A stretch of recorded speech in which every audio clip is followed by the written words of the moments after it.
turibdi, ichida turibdi, bilib turibdi, bitta tugmachani bossa o'sha narsa chiqadi, lekin iymoni yo'l bermasligi kerak.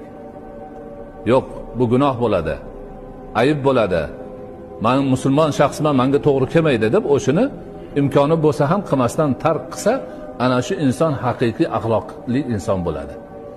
Odamlar ko'rib turganda o'zini yig'ishtirib olib, odamlarning ko'zidan chetga o'tganda nima xohlasa qilavergan, u axloqsiz odam.